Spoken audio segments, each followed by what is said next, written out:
That was Commissioner Sally Clark speaking last week.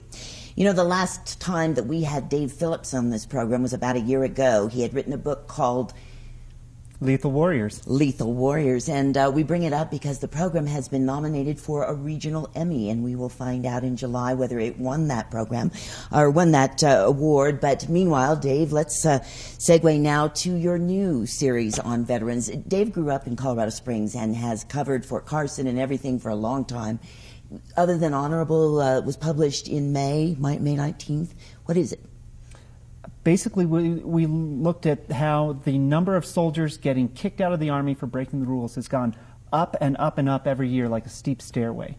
And we thought, is this because more of these guys are deploying more often? Maybe they have more of the invisible injuries like a traumatic brain injury or PTSD that could cause them to have trouble following the rules. And the Army then, rather than helping them with these injuries, just kicks them out. And so we decided to look at some of these guys, and in fact, that's exactly what we found. Injured combat veterans, people that were of no use really to the Army anymore, yet instead of the Army putting them out through the medical process, it was faster and easier for them to put them out through the disciplinary process. I think this is just astounding. It's certainly not what taxpayers have in mind, or anyone who says let's support the troops has in mind. Well, and especially since the troubling thing is that when these guys get put out for misconduct, a lot of times they get what's called an other than honorable discharge. And that essentially bars them from accessing VA benefits for the rest of their lives. So a lot of times the guys who need the help the most can't get it. Well, that is really upside down. Let's introduce a couple of the people that you have profiled. Gerald Jensen. Gerald Jensen is a man who was driving a Humvee in Baghdad in 2007, and a bomb essentially went right through his face. He was medevaced out of the country. He was in a coma for months, and when he woke up, he essentially told the Army that he wanted to go back to active duty. So over the next 18 months, the Army rebuilt his face. He healed miraculously. And he went back to another tour in Afghanistan where he was injured again. So this guy has an amazing heroic story. He did more than anyone could possibly ask. And then when Gerald Jensen got back to the United States, he was put in the medical retirement process for wounded soldiers. During that process, he tested positive for amphetamine. And the Army said, "You're getting kicked out for drug use." He said, "Look, wait a minute. I'm on all sorts of prescription pain medicines. I've never been in trouble for any drug use before. Will you retest this to make sure this isn't a false positive?" And the Army said, this is a quote, his commander said, "That's not our job." So here's this guy who had done above and beyond, and the people that were in charge of him afterwards couldn't be bothered to do anything. Oh my goodness. Let's just hear a short soundbite from this soldier who has had so much trouble. If you were walking down the stairs with your briefcase in your hand and your stack of papers in your hand, and you tripped on a corner of the rug in your office building and fell down the stairs, would you expect the people that you work for to pay for your medical bills and take care of you if you weren't able to come back to work? Why shouldn't we? The reason why it's a bigger deal with us is because usually somebody doesn't jump out of a corner in the stairwell and shoot you with an AK-47. when you're at work. They expect us to fulfill our contract that we signed when we enlisted. They expect us to follow our orders. They expect us to do what we're told. They expect us to die if that's what happens. So in that contract, they agree to take care of us when we agree to serve. They're not taking care of us. I was at the top of my game. You know, I gave everything, and then as soon as my PTSD started getting really bad, they just gave up on me. It's quicker and it's easier just to kick guys out, and then have the jails get filled up with them. You know, I've done 3 deployments for this country, and this is the thanks I get. I get assaulted by guards. I don't get to even talk to my children. You know, I'm not saying what happened was right, but I don't know what happened. And I'm trying to get in a treatment program to make sure that never ever happens again. And the Army is denying me the ability to go to a treatment program. And from the helicopter to Kandahar. I don't remember anything. And waking up at the hospital there in a seat collar next to another soldier.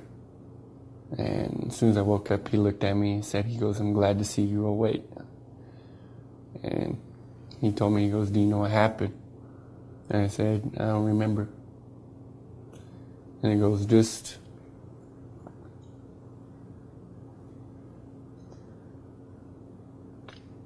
you remember anything from before the blast?" And I said, "No, I can't.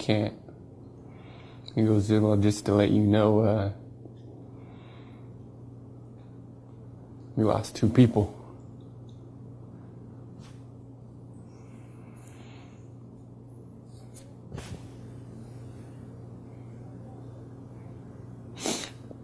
And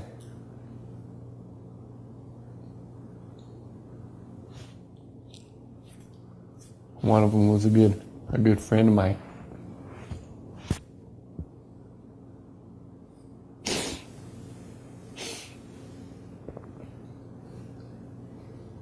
It's crazy because he just got married before he left.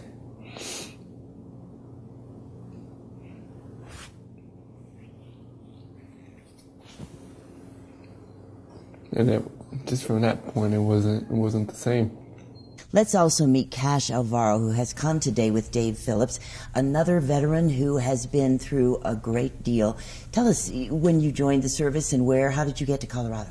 I joined in July 2008. I did basic training in Fort Leonard Wood, and after basic training, I was stationed here at Fort Carson. And what happened then, Dave? Cash got blown up in Afghanistan. I mean, like thousands of people. And he came home seemingly in one piece, but with a traumatic brain injury and PTSD. I mean, that's the story, right? Yes. Except some people in the Army thought he was injured, and some people thought he was faking it. Oh, my goodness. Yeah, it's like an invisible injury. To you and I, it wouldn't look like there was anything wrong with me. I walk around and talk and do the same thing everybody else does, but when it's inside that's hurting. You know, I suffer from seizures that nobody on the outside sees. It's just something I go through. Are you on medication that the Army is paying for now? No, actually, it's through help of people outside of the military and doctors outside of the military that step forward and, you know, read the story and are willing to help me, that have got me medication. You hardly think that we have to have a bake sale to take care of our wounded veterans. Well, you know, if the Army had done what they should have with a guy who was having regular seizures from a brain injury, we wouldn't. The VA would take care of him. But what they did instead is they decided that Cash was faking his injuries, and therefore they wrote him up for all sorts of small infractions. Being late, not showing up to doctor's appointments when he was hospitalized, things like that. And they court-martialed him, threw him in jail, and basically made him sign a piece of paper that said, "Quit the Army and we'll drop these charges." Of course, when he signed that paper, it also took away all his benefits. That is absolutely insidious. And I don't suppose that's any one person's fault. Or do you think? Yes and no. There is a system that creates an incentive for this to happen. If you were Cash's commander and you wanted to medically retire him, it's going to take you at least 14 months because the medical retirement system is clogged and dysfunctional. So if you have to go back to Afghanistan in 6 months, which they did, Yep. you can't get a replacement until he's gone. Right. And so it encourages you to do the wrong thing. Oh, my goodness. Well, this is a fantastic series that Dave has done. Don't you think it's going to win a Pulitzer Prize? Don't jinx me. All right, sorry. If I we won't can do help it. some of these guys, that'll be That's the real thing to do. The good news and the encouraging thing is that Representative Mike Kaufman read the series, and he's created a congressional commission to look into what's going on and what can we fix to keep this from happening again. Well, an incredible story. You can see the whole thing at gazette.com/soldiers. And we thank Dave Phillips, reporter for the Colorado Gazette, for the Gazette in Colorado Springs. And big thanks to veteran Cash Alvaro.